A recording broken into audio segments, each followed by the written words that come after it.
Emmanuel کی پیدائش 3 ہفتے قبل موریا کے مہاجر کیمپ میں ہوئی۔ کیمپ میں جب آگ بھڑکی تو اس کے والدین جان بچانے میں کامیاب ہو گئے۔ اب وہ لیسبوس کی سڑکوں پر رہنے پہ مجبور ہو گئے ہیں۔ میں بہت افسردہ ہوں کیونکہ یورپی یونین ہماری مدد کر سکتی تھی۔ 4 روز گزر گئے لیکن ہمارا کوئی پرسان حال نہیں۔ ہمیں کیسے نظر انداز کیا جا سکتا ہے؟ مجھے نہیں معلوم وہ کیا کر رہے ہیں۔ یہ خاندان پناہ کی تلاش میں کانگو چھوڑنے پر مجبور ہوا۔ دیگر لوگ افغانستان، پاکستان اور شام سے ہیں۔ سبھی یہاں پھنس گئے ہیں۔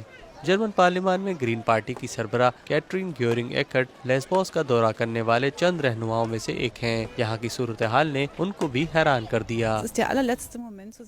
ہمارے لیے پناہ کی پالیسی کو فوری طور پر بدلنے کا یہ آخری موقع ہے۔ یہ سب قانون اور انسانیت کی بات ہے۔ اسی طرح ہم یورپی اقدار کا پاس رکھ سکتے ہیں۔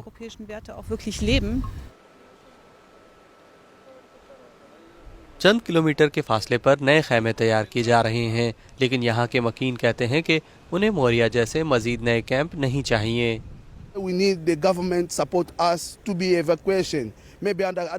ہمیں یہاں سے نکالنے کے لیے حکومت کی مدد چاہیے، شاید جرمنی، بیلجیم، فرانس۔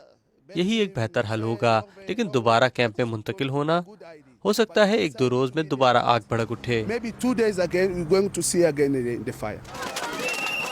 یہاں اکثر لوگوں کے یہی جذبات ہیں۔ وہ تنگ آ کر گھنٹوں احتجاج کرتے ہیں۔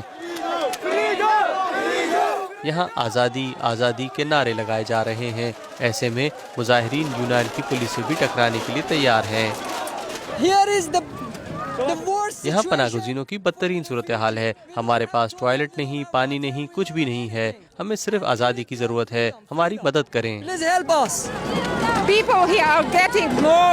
یہاں لوگوں میں بے چینی بڑھ رہی ہے۔ مظاہرین شدید غصے میں ہیں۔ ان کا کہنا ہے کہ وہ یہاں نہیں رہنا چاہتے۔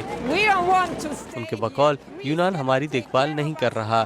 موریا جہنم تھا اور ہم اس جزیرے سے نکلنا چاہتے ہیں۔ فی الحال یہاں کے حالات قابو میں ہیں، لیکن اگر مظاہرے ایسے ہی جاری رہے تو صورتحال کسی بھی وقت آپے سے باہر ہو سکتی ہے۔